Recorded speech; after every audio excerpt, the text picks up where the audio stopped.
그 말씀 보도록 하겠습니다. 요한복음 1장 43절부터 51절까지의 말씀입니다. 요한복음 1장 43절부터 51절까지의 말씀에 우리가 한 목소리를 합독하도록 하겠습니다. 이튿날 예수께서 갈릴리로 나가려 하시다가 빌립을 만나 이르시되 나를 따르라 하시니 빌립은 안드레와 베드로와 한 동네 벳세다 사람이라. 빌립이 나다나엘을 찾아 이르되 모세가 율법에 기록하였고 여러 선지자가 기록한 그 일을 우리가 만났으니 요셉의 아들 나사렛 예수니라. 나다나엘이 이르되 나사렛에서 무슨 선한 것이 날 수 있느냐. 빌립이 이르되 와서 보라 하니라. 예수께서 나다나엘이 자기에게 오는 것을 보시고 그를 가리켜 이르시되 보라, 이는 참으로 이스라엘 사람이라. 그 속에 간사한 것이 없도다. 나다나엘이 이르되 어떻게 나를 아시나이까. 예수께서 대답하여 이르시되 빌립이 너를 부르기 전에 내가 무화과 나무 아래에 있을 때에 보았노라. 나다나엘이 대답하되 랍비여, 당신은 하나님의 아들이시요 당신은 이스라엘의 임금이로소이다. 예수께서 대답하여 이르시되 내가 너를 무화과 나무 아래에서 보았다 함으로 믿느냐. 이보다 더 큰 일을 보리라. 또 이르시되 진실로 진실로 너희에게 이르노니 하늘이 열리고 하나님의 사자들이 인자 위에 오르락 내리락 하는 것을 보리라 하시니라. 아멘. 할렐루야. 오늘도 우리가 함께 모여 예배하는 것이 기쁨인 줄 믿습니다. 거룩한 주일 하나님 앞에 모여 예배하며 나아가는 우리 귀한 성도님들을 환영하고 축복합니다. 오늘 말씀을 통해 하나님의 깊고도 넓으신 뜻을 깨닫고 나아가는 시간이 되기를 간절히 소망합니다. 우리가 살아가는 동안에 우리의 이름을 불러주는 사람들이 참 많습니다. 어릴 적 우리의 부모님이 우리의 이름을 불러주셨고, 연애할 때는 우리의 연인들이 또 우리의 이름을 불러줬습니다. 학창 시절에는 친구들이 우리의 이름을 불러줬었습니다. 우리가 그렇게 이름이 불릴 때에 어떤 마음이 드나요? 누가 나를 불러주느냐에 따라 그 감정이 조금 많이 달라지는 것 같습니다.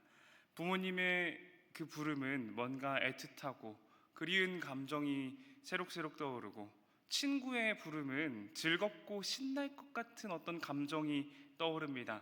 그리고 우리의 연인의 부름은 뭔가 간지럽고 설레는 듯한 그런 감정들이 떠오르는 것 같습니다.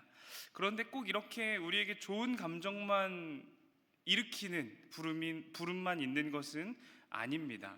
무서운 선생님이 제 이름을 부를 때에 뭔가 심장이 덜컥 내려앉는 그런 느낌을 받기도 하지요.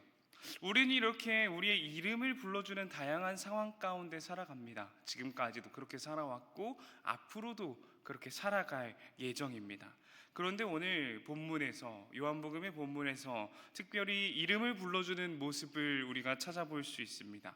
바로 예수님께서 제자들을 부르시는 장면입니다. 오늘 우리가 함께 이 말씀을 나누며 우리를 부르신 주님 예수 그리스도의 모습을 바라보고 그 감동은 무엇인지, 그 주님께서 나의 이름을 불러주실 때 그 감동은 무엇인지 함께 나누는 시간이 되시기를 간절히 소망합니다. 오늘 말씀은 이제 예수님의 사역의 시작을 알리는 그런 장면들입니다. 제자들을 부르시는 모습을 담고 있는데, 가장 먼저는 베드로와 안드레 형제가 예수님을 따라갔다라고 이전에 이야기를 하고 있습니다. 35절부터 42절까지의 말씀을 보면은 베드로와 안드레가 예수님을 따라갔다라고 기록을 하고 있습니다. 근데 독특한 것은 이 장면에서, 요한복음의 기록 가운데에서 베드로와 안드레는 이미 세례 요한을 따르고 있었던 사람이라고 기록을 하고 있습니다. 세례 요한의 제자들이었지만 예수님을 보고 그리고 요한의 말을 듣고 예수님을 따르게 되었다라고 요한복음에서는 기록을 하고 있습니다. 그 둘 사이에 어떤 일들이 있었는지 우리가 자세하게 알 수는 없지만, 이 요한복음의 기록 가운데에서 예수님과 그 베드로 사이에 어떤 일들이 있었는지는 자세하게는 알 수 없지만, 결국 그 둘이 예수님을 따르게 되었다는 것을 요한복음은 기록하고 있습니다. 그리고 오늘 본문을 살펴보면은 이제 예수님은 빌립을 부르시고 나다나엘을 만나 이야기를 나누는 장면을 보게 됩니다. 오늘 본문은 대화를 통해 이야기가 진행이 되는데, 먼저 빌립과 나다나엘의 대화를 통해 진행이 됩니다. 빌립이 예수님을 만나고 와서 예수님께서 나를 부르시는 그 장면을 목격하고 나다나엘에게 찾아가게 됩니다. 나다나엘에게 찾아가서 자신이 본 예수님 메시아를 나다나엘에게 전하게 됩니다. 그는 이렇게 말합니다. 모세가 율법에서 기록하였고 여러 선지자가 기록한 그 일을 우리가 만났으니 요셉의 아들 나사렛 예수니라. 이 말을 듣고 나다나엘은 엄청나게 심드렁한 반응을 보입니다. 나사렛에서 무슨 선한 것이 날 수 있겠느냐라고 말을 합니다. 나사렛은 시골입니다. 저희도 잘 알고 있듯이 시골 깡촌입니다. 갈릴리의 한 지방으로 아주 변방입니다. 어떻게 보면 하찮은 장소라고 우리가 생각할 수 있습니다. 그리고 나사렛에서 어떤 메시아가 온다라는 말씀이 전혀 없었기 때문에 나다나엘의 이런 반응은 이해가 될 수 있습니다. 일단 갈릴리라는 그 지역 자체가 많이 무시받던 지역이었습니다. 이사야서에 보면은 이방의 갈릴리라고 표현되고 그 이후로도 인정받지 못할 만큼 이 시대의 사람들에게, 그리고 이전의 사람들에게 갈릴리는 그렇게 주목받지 못하는 지역이었고 인정받지 못하는 지역이었습니다. 그렇기에 나다나엘의 이런 나사렛에서 무슨 선한 것이 나겠느냐라는 말은 어찌 보면은 그 당시의 문화 가운데 생각을 해보면은 당연한 생각일 수 있습니다. 하지만 그렇게 말을 하긴 했지만 결국 나다나엘은 예수님을 만나게 됩니다. 나다나엘을 만난 예수님은 이렇게 말씀하십니다. 보라, 이는 참으로 이스라엘 사람이라 그 속에 간사한 것이 없도다 라고 이야기를 합니다. 유대인들은 스스로 이스라엘 사람이라고 표현하고는 합니다. 그리고 이스라엘은 야곱, 저희도 잘 알고 있듯이 야곱을 의미하죠. 야곱은 어떤 사람이었나요? 야곱은 그 형 에서의 복을 빼앗을 만큼 간교한 사람이었습니다. 하지만 이 나다나엘에게는 그 간교함이 없는 참 이스라엘 사람이다 라고 이야기를 해주신 것이죠. 이게 어떤 의미인지 저희는 정확하게 이해를 할 수는 없습니다. 아마 이 둘 사이에서, 예수님과 나다나엘 사이에서 어떤 특별한 사건들이 더 있었을 것으로 보여집니다. 그런데 나다나엘은 그 말을 듣고 참으로 이스라엘 사람이다, 간교함이 없다라는 말을 듣고 예수님을 향해 이렇게 말을 합니다. 어떻게 나를 그렇게 나를 잘 아십니까? 당연한 반응이죠. 처음 보는 사람이 우리에 대해서 너무 잘 알고 있다면은 저희는 당연히 놀라워할 겁니다. 이 사람이 나는 처음 만나보는 사람인데 어떻게 나에 대해서 이렇게 잘 알지? 라는 생각을 당연히 갖게 될 겁니다. 근데 예수님은 여기에서 멈추지 않으시고 한 발짝 더 나아가십니다. 빌립이 너를 부르기 전에 내가 무화과 나무 아래에 있을 때에 너를 보았다 라고 이야기를 합니다. 이 무화과 나무 아래에 앉아 있었다라는 말이 무엇일까요? 나다나엘이 정말 무화과 나무 아래에 앉아 있었던 걸까요? 물론 그럴 수도 있습니다. 그런데 당시 유대교 학자들은 율법을 연구할 때, 하나님의 말씀을 묵상할 때 무화과 나무 아래 앉아 있었다라는 표현을 사용하곤 했다곤 합니다. 그리고 이는 어쩌면은 성공의 표시, 이 개인의 사람의 성공의 표시로 사용되기도 했습니다. 여러 가지 추측은 할 수 있지만 사실 이 무화과 나무에 앉아 있었다라는 말도 우리가 정확하게 이해를 할 수는 없습니다. 하지만 이 무화과 나무에 앉아 있었다라는 말을 듣고, 그때 내가 너를 보았다라는 말을 듣고 나다나엘은 180도 달라지게 됩니다. 갑자기 나사렛에서 무슨 선한 것이 나겠어? 갈릴리에서 무슨 선한 것이 나겠어? 메시아는 무슨 메시아야? 라고 반응했던 나다나엘이 이렇게 말을 합니다. 예수님을 향해 이렇게 말을 합니다. 라삐여, 당신은 하나님의 아들이시요 당신은 이스라엘의 임금이로소이다 라고 말을 합니다. 방금까지만 해도 나사렛에서, 갈릴리에서 무슨 선지자, 메시아도 아닙니다, 무슨 선지자가 나오겠느냐, 무슨 선한 것이 나오겠느냐 라고 말을 했지만 이제 그 나다나엘의 입을 통해서 나사렛에서 오신 그 예수님을 보고 왕이시고 하나님의 아들이다라는 고백들이 튀어나오는 것입니다. 이렇듯 예수님을 만나 제자가 되는 사람들은 이상한 현상들을 겪습니다. 별 말도 하지 않았는데, 어떤 이야기도 나누지도 않았는데, 어떤 특별한 사건이 있지도 않았는데, 기적이 있지도 않았는데 사람이 갑자기 180도 바뀝니다. 그런데 이건 이어지는 50절부터 51절의 말씀을 통해서 우리가 좀 더 자세하게 알 수 있습니다. 51절을 보면요, 하늘이 열리고 하나님의 사자들이 인자 위에 오르락 내리락 하는 것을 보리라 라고 말씀을 하십니다. 이 말씀은 우리에게는 조금 익숙한 말씀이죠. 사다리를 천사들이 오르락 내리락 하는 장면, 저희가 야곱의 이야기를 통해서 기억하고 있습니다.